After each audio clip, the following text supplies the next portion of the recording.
Hi, everyone, and welcome to this webinar. And this is part 2 of a two-part series called Resisting Amazon. As part of the How We Organize series with Pluto Press.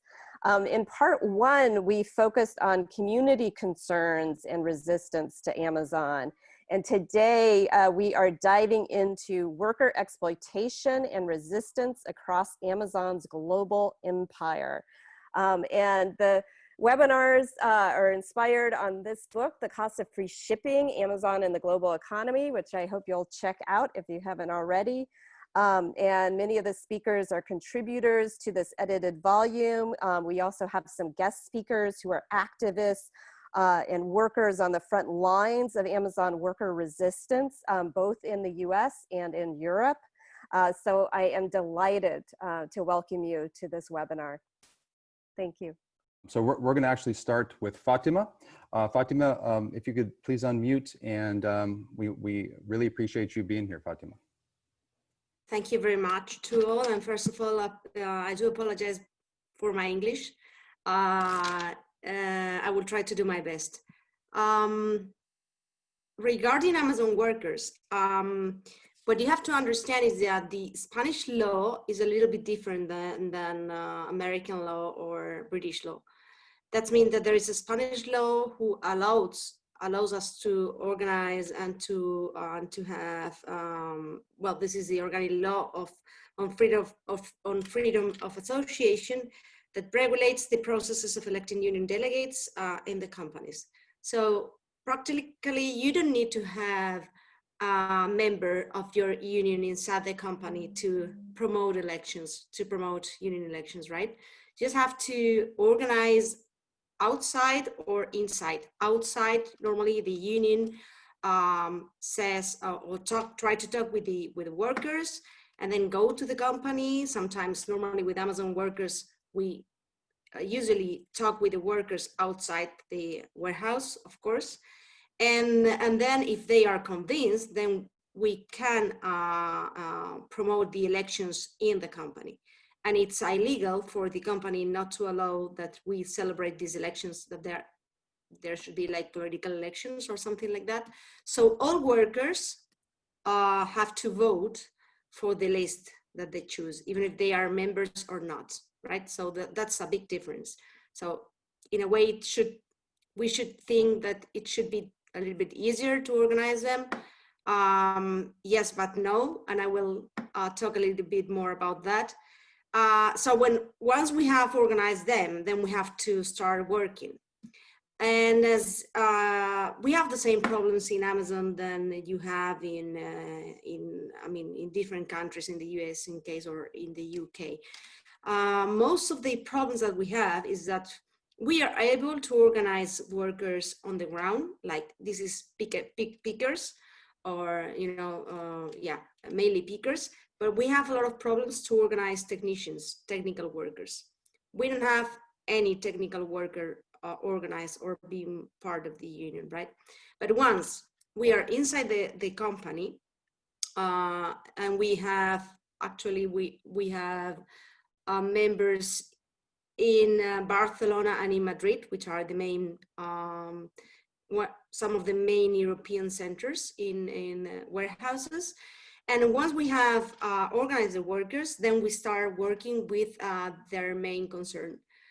The main problem that they face is health and safety issues, as I guess you also have.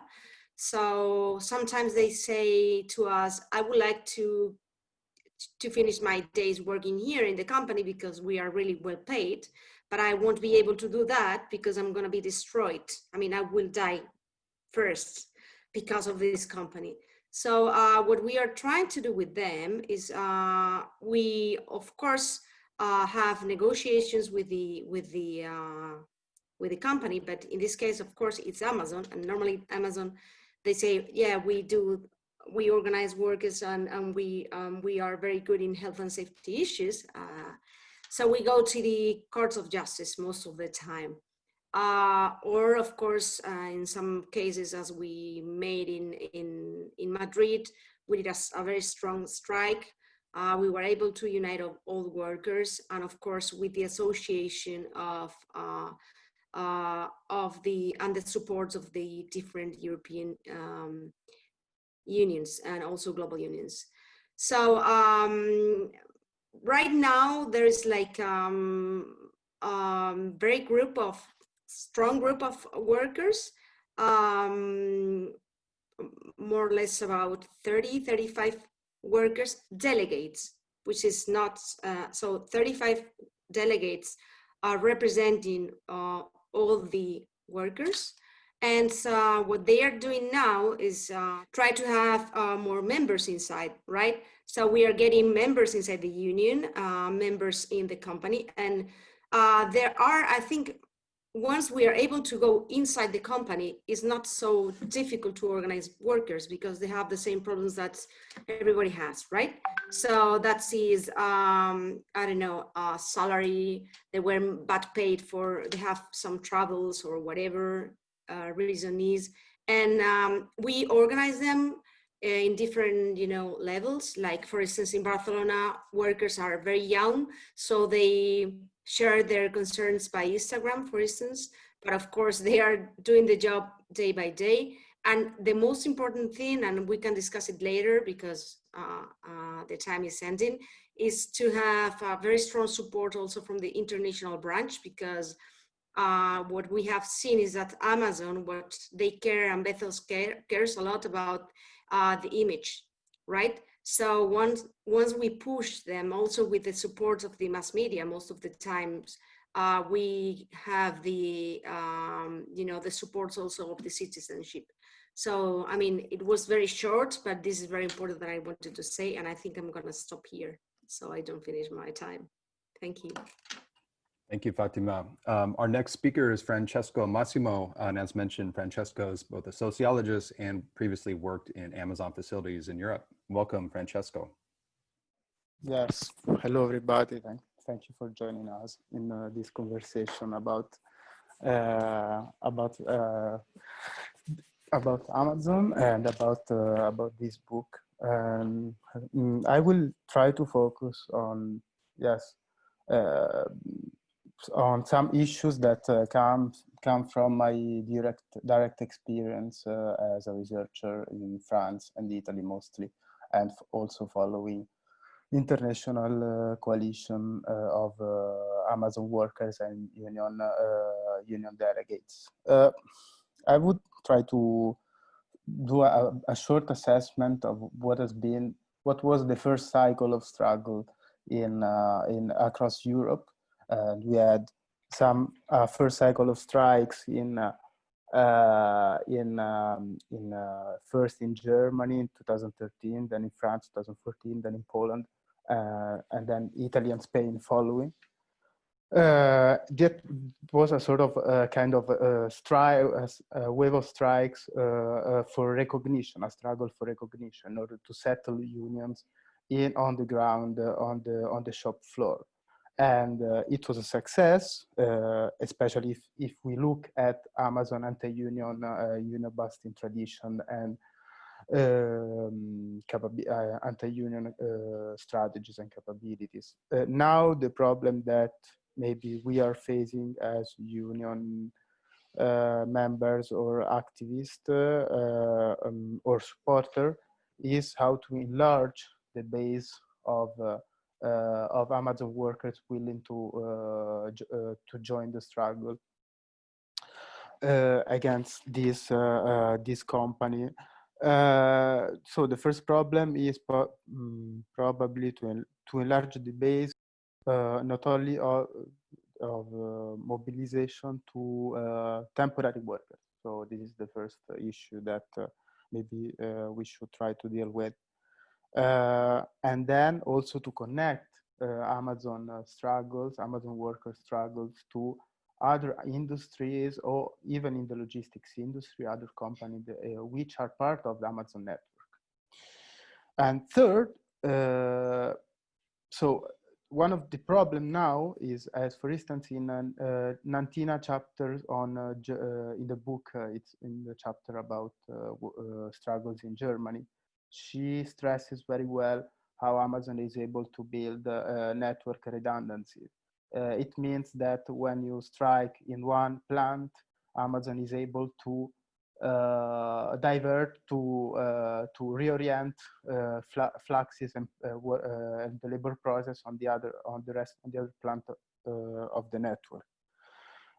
This is a serious problem, and that makes the difference, okay, with the previous Fordist kind of struggles and sit-in strike, in which we had a choke point. Now the choke point strategies is questioned by Amazon redundancy. So one kind of struggle on the work floor, I would suggest it would be a sort of soft sabotage. It means that this struggle, this kind of conflict relies on the main weak point of Amazon labor process, organizational process, which is the necessity to have a correspondence between the virtual and the physical. It means that in every according to Amazon organization, every item in the warehouse must be in a special place. And this, and the position of every item, products which Amazon is going to sell, is registered and recorded on the, digitally recorded. If we— 1 minute. Okay, these kind of struggles probably could in a certain way work as a form of would be able to stop, okay, and to seriously harm Amazon process. And what is especially important is that this kind of struggle is also could be enforced following Amazon rules. So I only have 1 minute, and that another point would be a major threat that is probably coming is the substitution of old warehouses, which were the warehouses that first went on strikes, especially in Europe. I'm thinking about France, with the second generation of warehouses with Kiva robots and Kiva systems. And these could represent, I mean, they are not necessarily automated warehouses, but they are second generation warehouses that could can be put in competition with the old warehouses and the already unionized worker. Okay, thank you very much. Thank you, Francesco. Our next speaker is Christian Zamarrón. Christian and his fellow workers in DCH1, Amazonians United, wrote a chapter for the cost of free shipping. It's my favorite chapter in the book. Christian, welcome. Thank you. Thanks, Jake, and thanks everyone that's here. And please excuse me if I'm rambling or not making too much sense. I'm usually not awake this early, but I'll try and do my best. I've been working at Amazon. I work overnight for about 3.5 years now here in Chicago at a delivery station that does the last mile sorting for the delivery. So it's like the last place that packages arrive already in boxes. And then we sort them, and then they get put on the vans, and then the vans get to your house. So when I started there, you know, it's similar to other jobs. You know, it's just a shitty job. Do the same thing over and over again for the shift.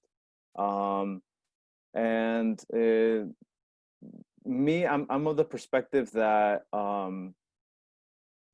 that we need to have a more organized and militant working class in order to have a decent chance of fighting against and winning against capitalism.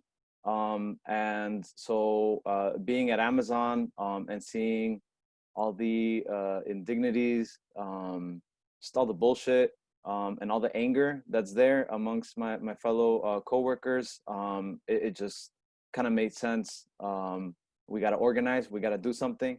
And so since that's like my perspective, when I think about organizing, I'm thinking about how is it that we can grow our organizing committee of my fellow coworkers at DCH1 in the best way, in the deepest way, in the most democratic way. And so that's kind of how we've been operating.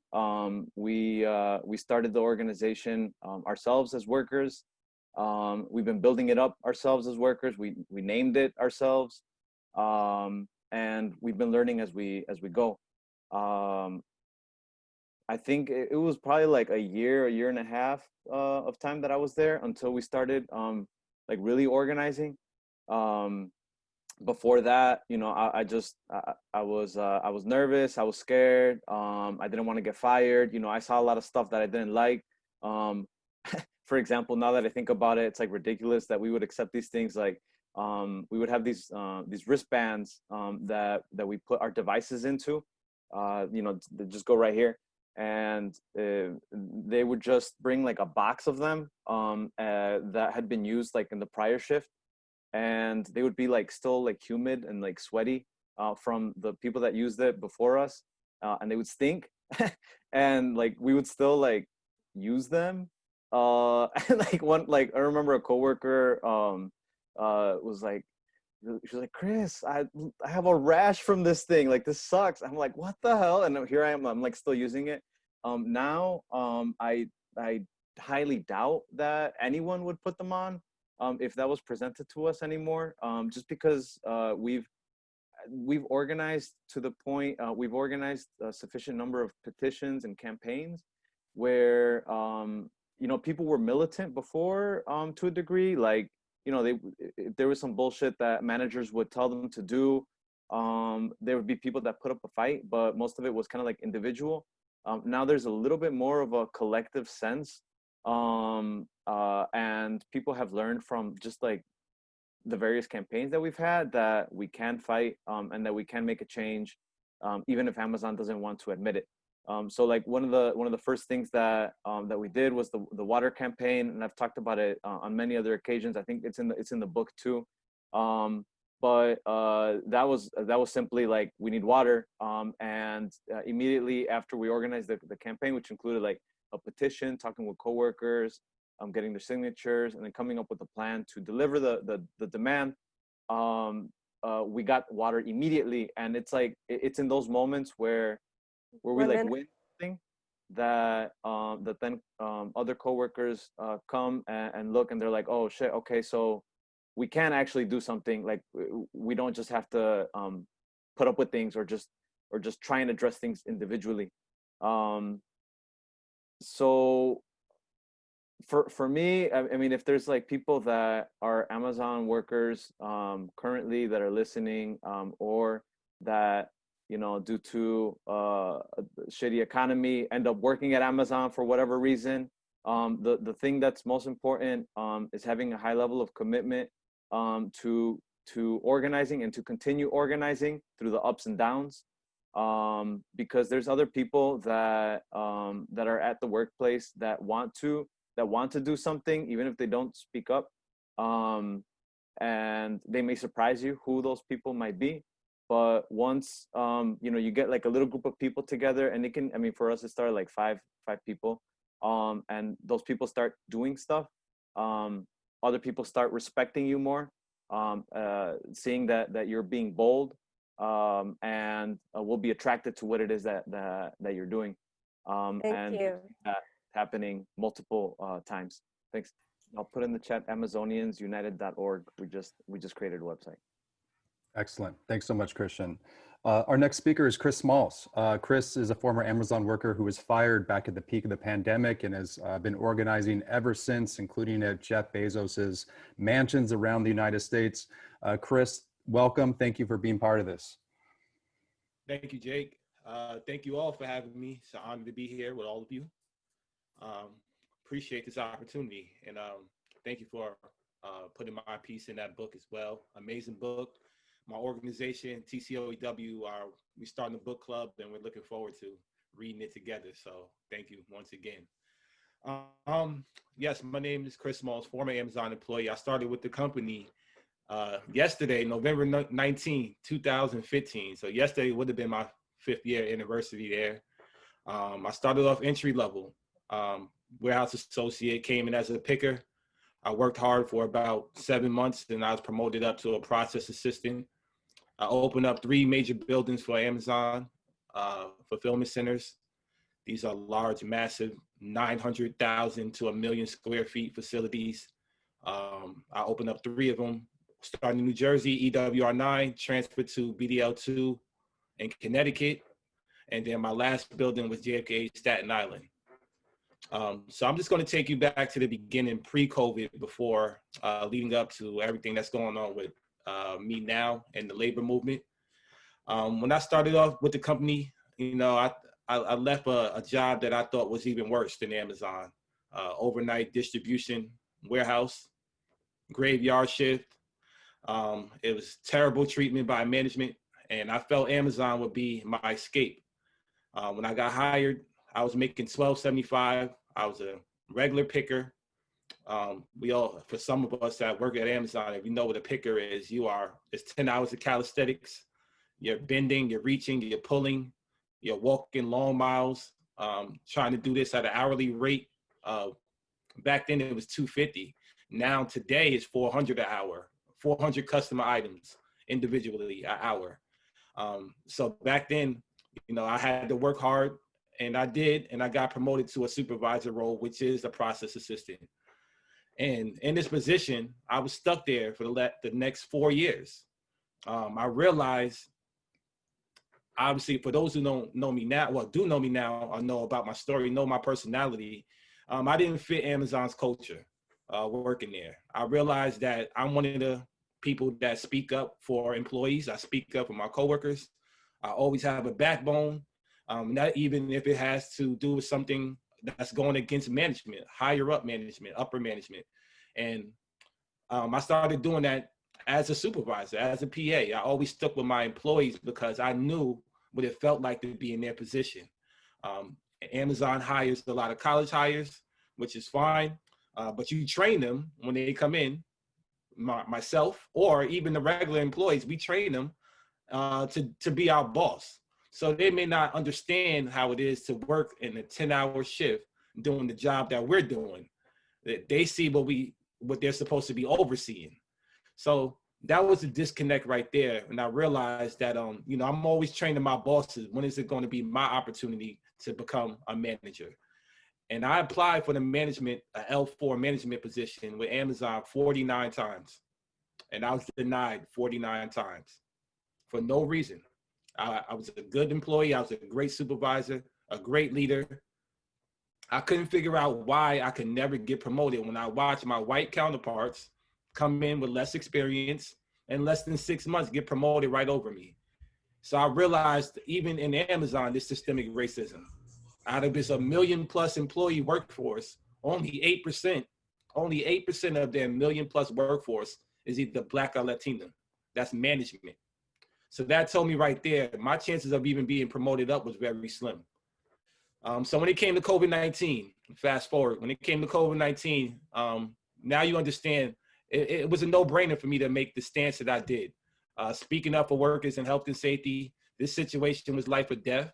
And it was my responsibility as a leader to speak up. It resulted in my termination. I did a protest on March 30th, but I have no regrets about it because now the company is starting to do things that they should have been doing. But people have died, people have lost their lives, thousands have gotten sick and still continue to get sick. So I filed the class action lawsuit last week that's going to represent everybody. As I said in the beginning, it's never going to be Amazon versus Chris Smalls. It's going to be Amazon versus the people. And we are David going up against Goliath. And we need everybody to stand together in solidarity with the workers of Amazon.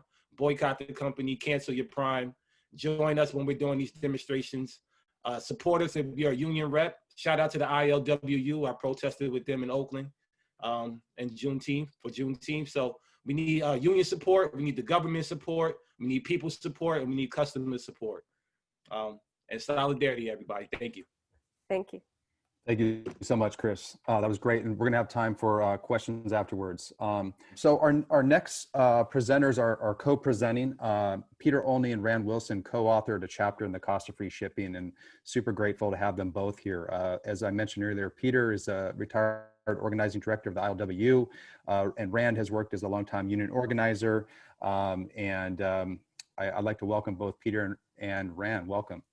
Thank you, Jake. Thanks to you and Ellen for assembling this great book. And thanks to all the organizers and presenters, particularly, of course, the combatants who have worked at Amazon or continue to work at Amazon. I'm going to start out here, and Rand's going to be jumping in to comment. First of all, I think, as everyone knows, the idea of thinking about organizing Amazon and the workers at Amazon is a monster challenge and task. We have a evil company with a brilliant business model. Several presenters have described the random chaos using IT, barcodes, and robots and driven employees makes for speedy delivery. But their business is also built in flexibility to respond to labor action. Francesco Massimo mentioned that in his presentation. So it means that choke points can be temporal and shifting. And we need to do a lot of strategic thinking about that. This is a challenge unlike any that labor has ever faced. It's a national company, it's an international company. Just think about the numbers. UAW in 1941 signed up 123,000 Ford workers, and 136,000 GM workers were in the United Auto Workers. These were the commanding heights of the American economy at that time, and the behemoths of the time. Look at Amazon today, almost 850,000 employees in the United States, and hiring more every day and building more and more facilities every day to add to the hundreds that already exist. So Rand and I tried to distill all of this challenge into a simple formula. Looking at history, looking at particularly our own labor history in the 30s, we argue that organizing Amazon involves two simple, clear, coherent approaches.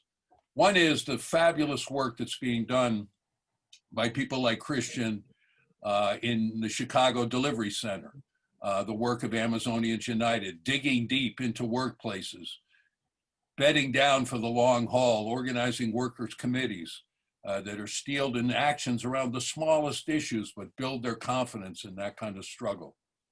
That's the crucial element of the work of Amazonians United, and really the crucial element of any attempt to organize this massive giant. But the other thing is going to involve cooperations with a union or unions that are ready to put in the resources, put in some of the moxie and experience that they've had to organizing on scale at Amazon. So deep roots in the workplaces, cooperation and work with a union or unions. We're already seeing some very positive examples of this kind of work. You've heard it in the presentation that Christian did about the work in Chicago. They've built a national network, even cooperated in national struggles around paid time off, around the pandemic bonus, around winning jobs back for fired workers. So we've already seen the excellent work being done in that part of our equation. And we also are seeing too, unions beginning to step up. The Teamsters Union is experimenting with some important work, particularly in the area that Sheheryar lives in, the Inland Empire in California, where Jake and Ellen are headquartered. Very important work by the Teamsters there. The SEIU has had some contact and work with the tech workers in Seattle and their network. And finally, the United Food and Commercial Workers is interested, of course, because Amazon is the owner of Whole Foods. So those are some beginning examples of what Rand and I describe as the winning elements to thinking big and taking on the challenge of organizing Amazon. I think I'll stop there and let Rand climb in. He's probably chomping at the bit. No, Peter, you did a great job summing up our chapter. And the major part of our thesis, just again, is that there needs to be this, we need workers and conscious workers, working class people to go to work at Amazon, to get jobs there, and to become organizers. And their efforts have to be linked to the existing trade union movement, where there are resources and capacity and expertise that can guide that the organizing work on the job. And I'm optimistic, as Peter is, about the prospects for and growing prospects for collaboration between groups of workers and worker centers that are in the vicinity, particularly in urban areas, to work with Amazon workers on their issues, and to bring the resources of the Teamsters, the food and commercial workers, and SEIU, and any other union in the neighborhood of that last mile center or warehouse, to bring those resources to the workers, to open up our union halls to become centers of struggle, of education, and collaboration. So Rand knows of what he speaks because in 1997, he was a key player in the national strike at UPS involving 250,000 Teamster members. So he knows what he's talking about when he mentions scale. And when we mention the Teamsters, it's very interesting right now because in 2021, they're going to have an election for leadership of that union. And there is a slate led by the president of the Teamsters in Rand's neighborhood in Massachusetts, who's running a opposition slate to the Hoffa machine. And this slate has been supported strongly by Teamsters for a Democratic Union, the reform movement that's existed in the Teamsters for over 30 years. Right now, TDU has had some informal strategy discussions and information sharing sessions with some of the organizers that we've talked about. And they're learning about each other and learning about each other's experience. But the Teamsters and TDU particularly understand that Amazon is an existential threat to UPS and therefore to their union, and must be front and center in any Teamster organizing program in the 20s. Thank you. Yeah, thanks a lot. Thanks for having this opportunity. And thank you to the book editors and to the facilitators at Pluto Press for this opportunity. Great. Thank you. Thank you so much. Appreciate you both very much. We're going to circle back around with Sheheryar and hopefully we can get the audio working. Sheheryar, do you want to see if this works? Yeah, so apologies for that. Feel free to cut me off if this doesn't work at this point. Thanks again for having me. What I was saying is that our approach to organizing is highly geographically based and based as a community-based organization in a region that is highly dominated by Amazon. So Amazon is the biggest employer in our region, the Inland Empire. It's also the biggest employer in certain parts of Illinois and certain parts of New Jersey and other clusters around the country, and obviously is rapidly growing. Out of that analysis, we came up with a strategy previously in organizing in the Walmart supply chain of really organizing from the community into the workplaces. We know that this is the dominant sector of our region. Whether you work in a warehouse or not, you're affected by goods movement in the Inland Empire, whether it's by the air pollution, by the congestion, by the way that it affects the tax base in our region in terms of what kinds of taxes the company pays, the way that they affect land use, and more generally the political economy of our region. So what we're focused on, knowing that there's extremely high turnover, knowing that most people in our communities see Amazon as a major employer, an employer that we do need, is to say we need to have accountability. We need to have Amazon accountable to our community, which is majority community of color.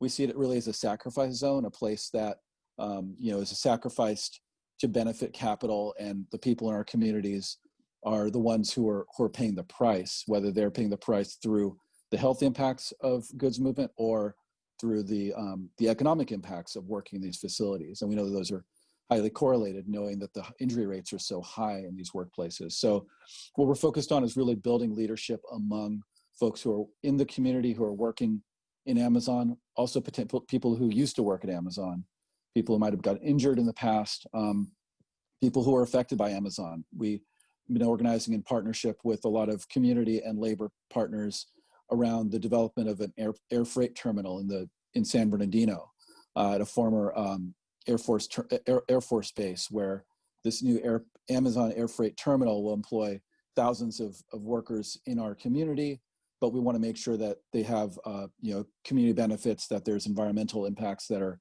mitigated, that the job quality is good, and that folks from the community who need these jobs have access to it, but also have the opportunity to potentially organize.